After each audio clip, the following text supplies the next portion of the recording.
y'all? This is Austin from New Year's Day, and you're listening to J-Rock Podcast. Hey, this is Freddie from Everclear, and you're listening to J-Rock Podcast. Hey, this is Taki from Eve to Adam, and you're listening to J-Rock Podcast. Bookmark it and turn it up.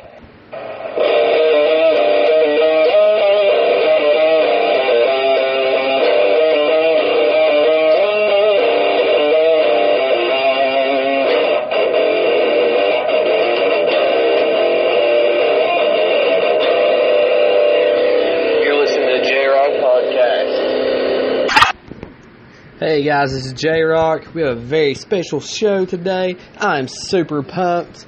I've been waiting for a couple weeks to get this show underway, and now, today, we finally got it going. We get to speak to Brian Smith. He is the bass player for the rock band Cavo. And guys, they are such a huge rock band. Such great work they have produced. They are from St. Louis, Missouri. They have been killing it. I remember in 2008, was the year I graduated high school, I remember that they released the song Champagne, and guys, it was all over Octane Radio. It was streaming everywhere. It's just a huge hit, and I listen to it probably every other day. Before we get into all of this, with this epic episode, we give a shout out to my sponsors. We have Rock City Cake Company, located in Charleston. Address 205 Capitol Street, Charleston, West Virginia 25301. Telephone number 681-265-9154. Guys, they have the best baked goods around. Not only that, they're bringing in tons of amazing bands. They just had All That Remains. It was a sold-out show. Guys, give them their business. If you have a sweet tooth, you need some good sweets, check them out. If you want to hear some good music, check them out. Not only are they doing that, they're now in agreement with letting certain bands do music videos and things there. They're doing huge things. Check them out. Also, we have Bypass Pharmacy, located in Mount Gay, West Virginia. Guys, you can reach them at 304-752-1445. If you're tired of standing in line at your pharmacy, or if you are not feeling like a number one priority, go to Bypass Pharmacy, because we will change that. We will give you the absolute best. Check them out. Also, Fire Pit Pizza, located in Man, West Virginia. Address 401 Market Street, Man, West Virginia 25635. You can give them a call, 304-583-7378. Guys, they have the best pizza. Ribs, wings, crab ragoons are back. All of this amazing food. When I'm going for a pizza and I have a choice of, Fire Pit, if I'm close by and I can get a Fire Pit pizza, you better believe it. Great thing about all of these sponsors that I've mentioned, including this one, they all deliver. Okay? That's customer priority at its finest. Check them out. Also, we have Transamerica Life Insurance. Give them a call, Rebecca or Daniel Pennington. 304-687-2311 or 606-432-9344. Guys, give them a call. Life insurance is a very important thing to have. I know sometimes we don't like to think about anything that could happen that's negative, but truth be told, guys, it's good to be prepared. Okay, check them out. I think they're actually working with some contests with passes to Camden Park too, so that's a big thing. Get up with them. Alright, so guys, I've been listening to this band for a long time, since the early 2000s. Now, when they released their song, when Cavo released their song Champagne in 2008, it hit number one on the Billboard. And for any musician, you guys know that's a big deal. It's a huge deal. The amount of work that these bands put into a music project to accomplish that is insane. You don't fully understand it unless you try to accomplish it yourself. But it was such a huge mark for them. And when this happened, they took off. Okay, it all started, when they signed with Warner Brothers. That was a big deal. And they started touring with bands such as Hellstorm and Daughtry and just all these other big bands. They played Crew Fest, all this big stuff going on. And I have to say this, I love the video for this song in particular. I love when they play this song acoustic style. But I also love all of their work. Guys, they have a lot of other big songs. Now, I am going to play a clip here in a minute of the song Champagne, because it is my favorite tune, I openly admit. Guys, they have some other hits. You need to check them out. You can listen to them on all of these music platforms: Spotify, iTunes, Amazon Music, you name it, it's on there. Okay? Check out their work. I have a lot of questions for Brian. I am so pumped for this episode. I know a bunch of you guys are pumped as well. I have received a lot of messages, a lot of comments, a lot of likes on all the posts about this, happening today, and I can't wait to get started, okay? But before we get started, I'm going to go ahead and play a little clip of Champagne by the rock band Cavo. I need you here with me. Don't take this too far now. Your eyes seem so lonely inside you. Feel like you lost your mind.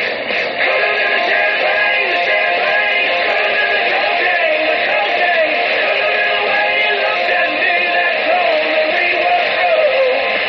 Could have been a bad day, a bad day. Could have been the real way, the real way. Could have been the way you looked at me that told me we were through.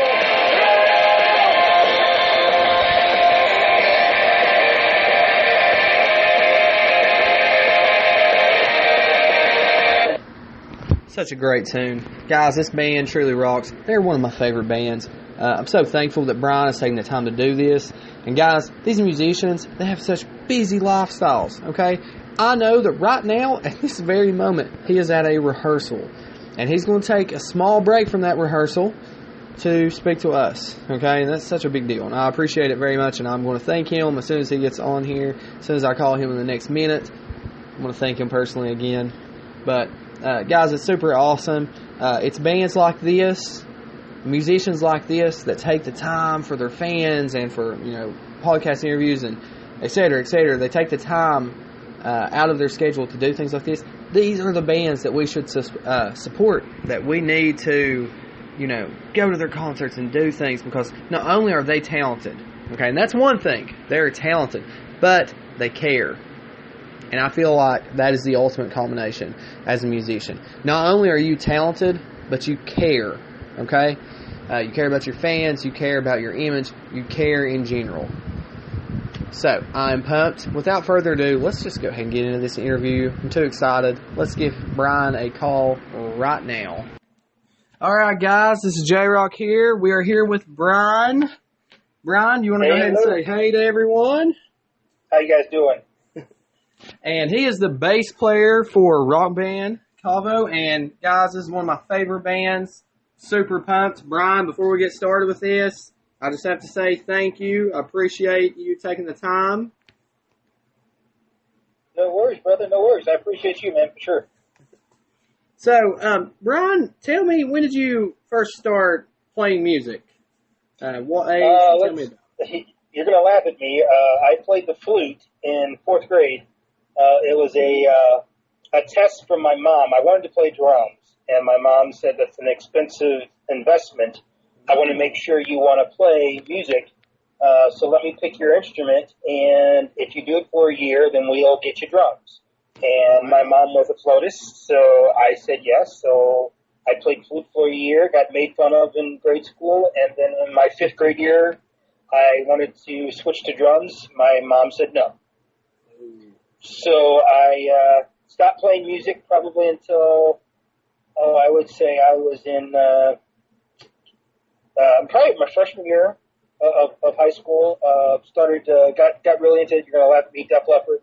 My sister was a huge rock person, and so I came from the breakdancing and the hip hop, R&B background. I listened to Stevie Wonder and stuff like that. Mm-hmm. But my sister was into rock, and she was into this band called Def Leppard, and they just blew my doors. They were amazing, and I wanted to do that music, so I picked up the guitar, and I played guitar all the way through my high school years.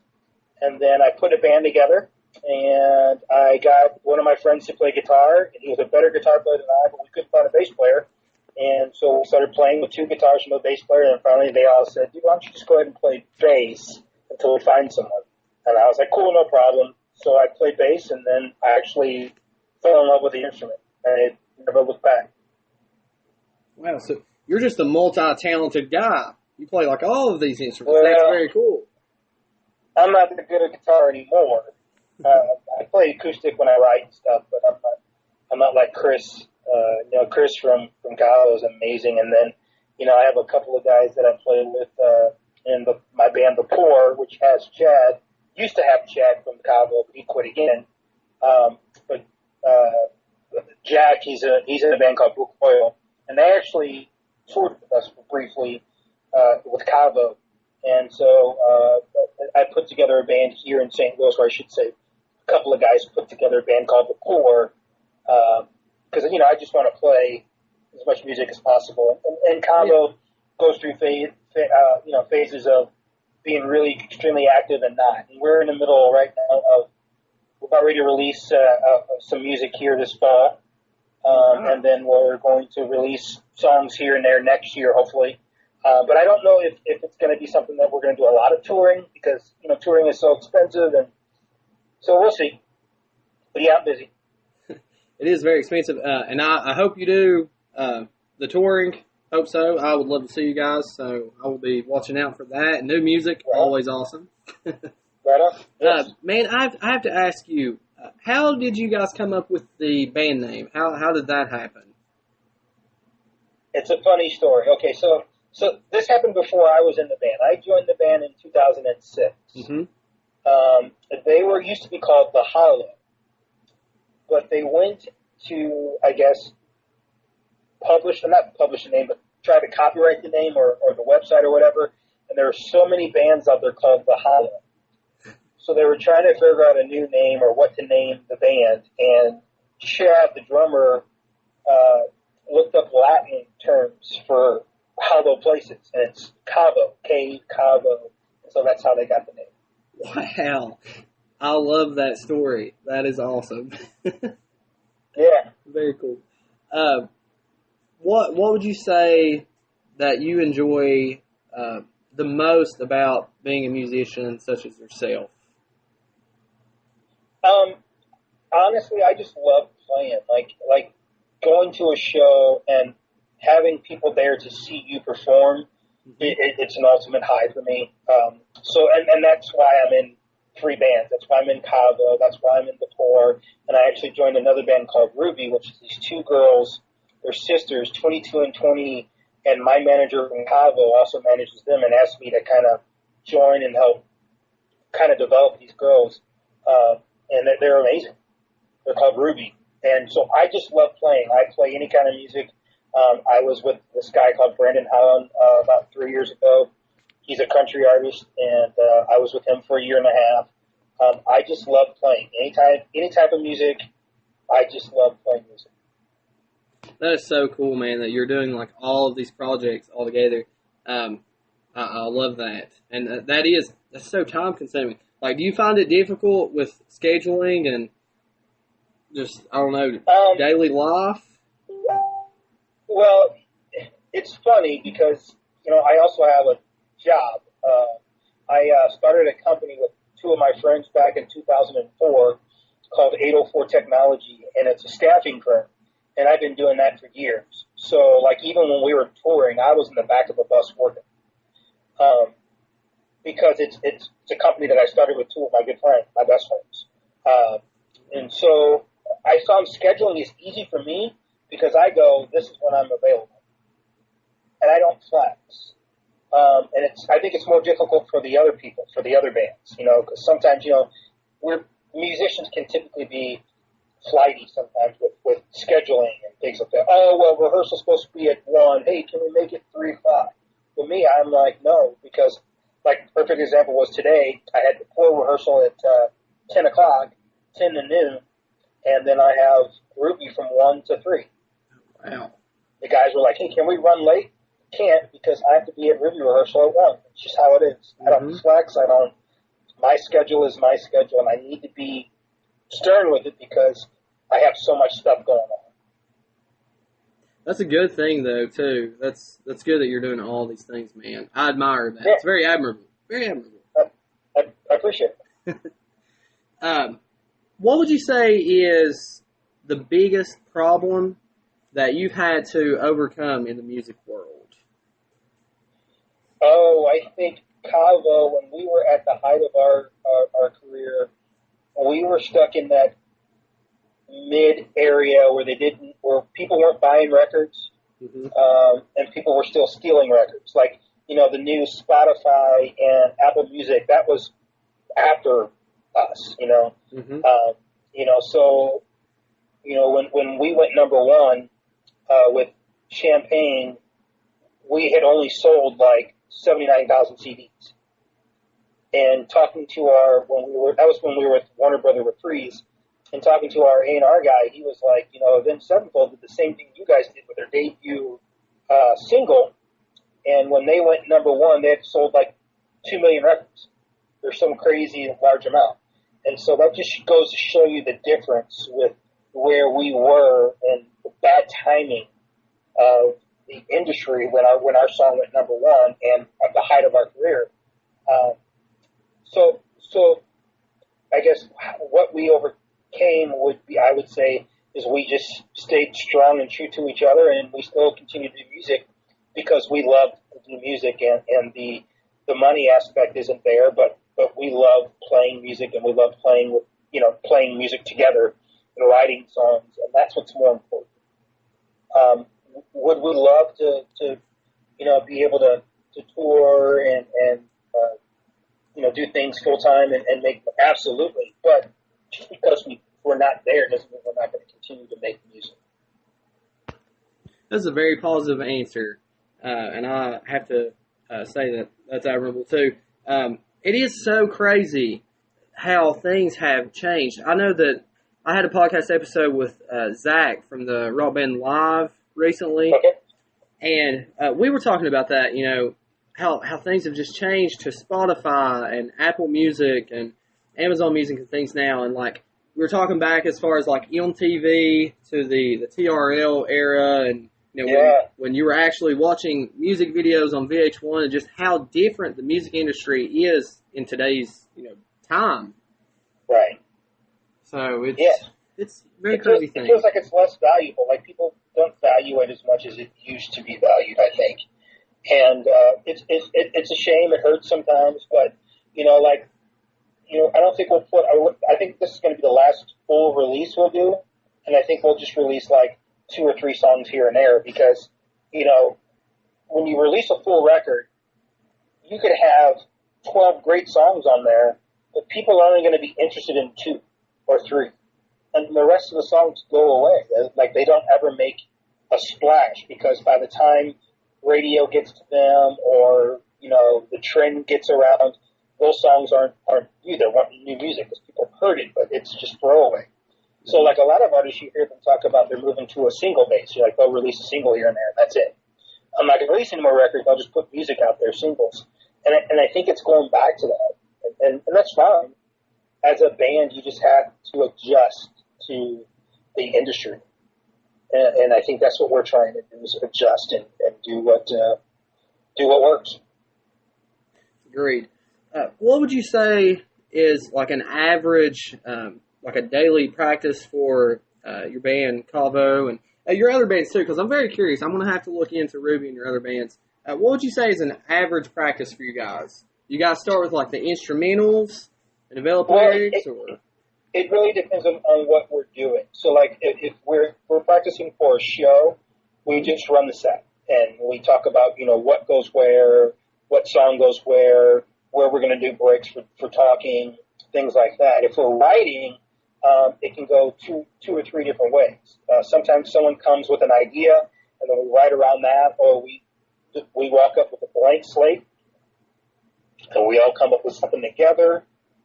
So it just really depends on what it is that we're looking for. Like today's rehearsal with the Pour, and that's the THEPOUR, And there is another band called The Four that's a jam band. That's not us. We're a rock band, not a jam band.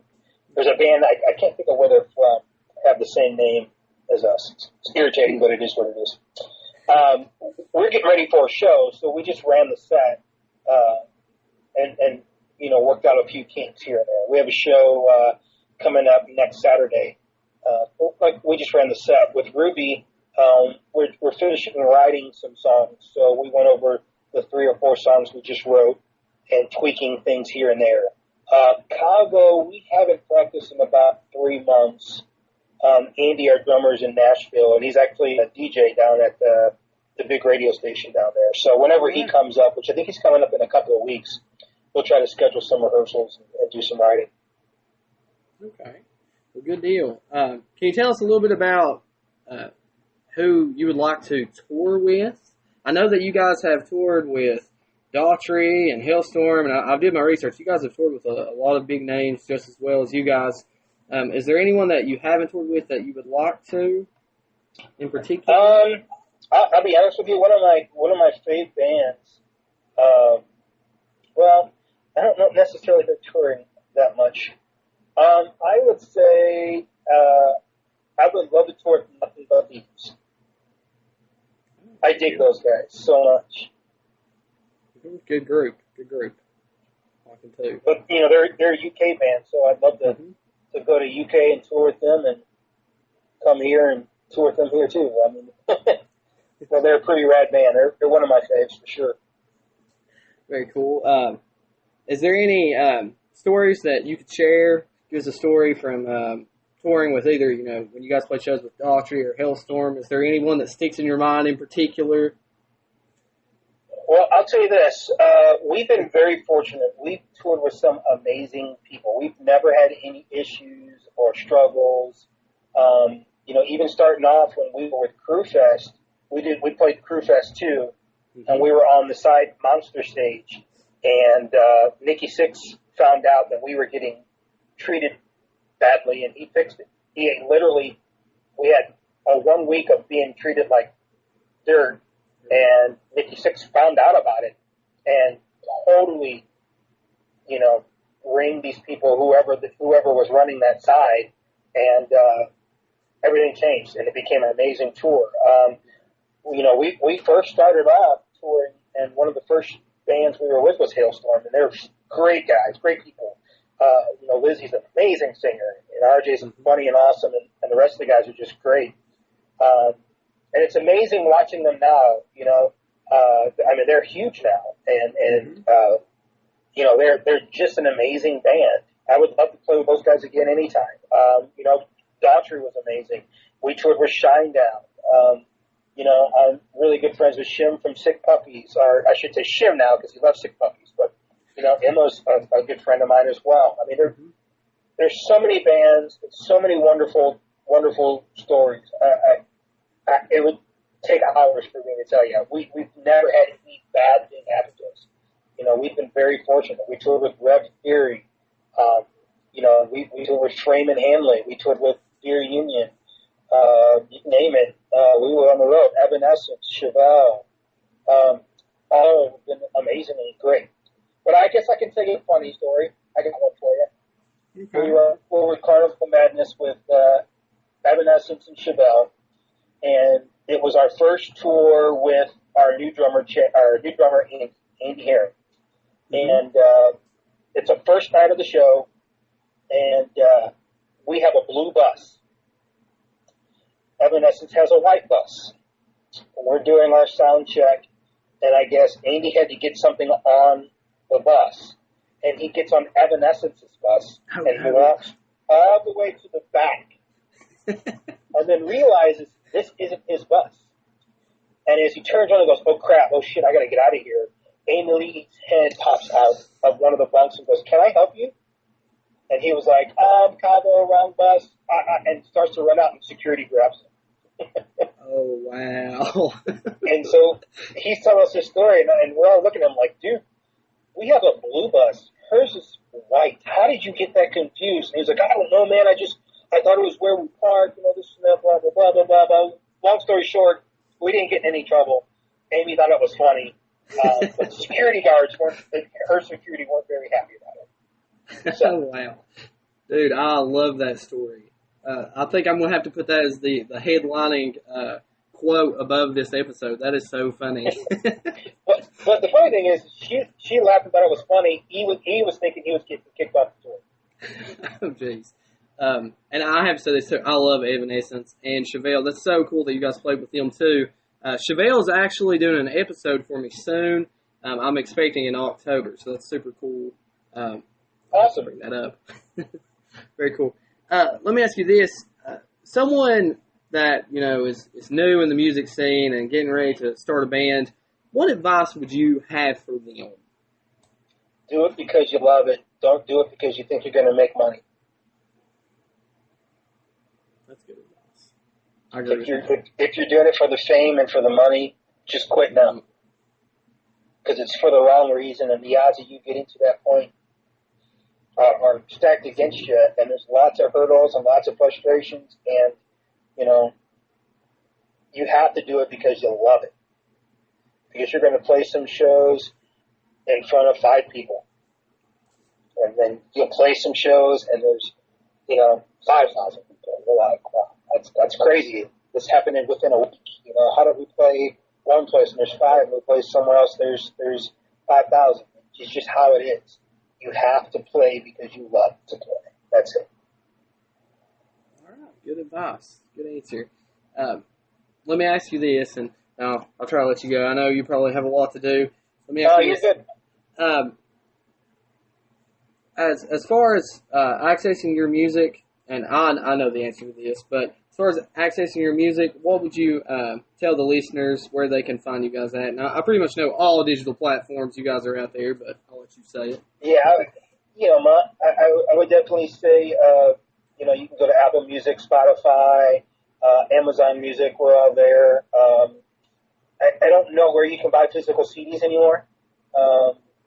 So all digital platforms, and I'm actually doing a lot of our lyric videos for YouTube for the new record that we're going to be releasing. So it's fun because I got into doing videos for the poor, and so it became something that I love to do as well. So the song "Stay," if anyone remembers "Stay," and then I did a version of "Just Like We Wanted" from Cavo's last record. I did those. So it's just something that I like to do on the side as well. And learning new software and learning how to do lyric videos was something that, I was interested in, and I started dabbling with it. And so now I'm doing a bunch of them for Cavo. So YouTube for sure. Good deal. Man, I just want to say, again, thank you for doing this. I want to send you a J-Rock Podcast shirt. I'll send you a message about it later for doing this for me. I appreciate it. This is my one year anniversary of J-Rock Podcast, and it's people like you that help make it happen, professional musicians that take the time. So thank you. Also, and check out my band before, and check out We Are Ruby. If you'd like to do a podcast with some of those people, let me know. I'll look it up. I would definitely like to do that. And let me extend this out to you as well. One of my sponsors is Rock City Cake Company in Charleston, West Virginia. And they are always looking for bands to come play. And I could set that up. If any of your bands would like to play there, we could work it out and, make sure you receive payment and come put on a good show for the people of West Virginia. Hell yeah. All right. Sounds good. We'll hook it up. Thank you, man. All right, you have a good evening. Guys, this has been another great episode, J-Rock Podcast. Cast. Cast. Cast. Cast. Cast. Cast.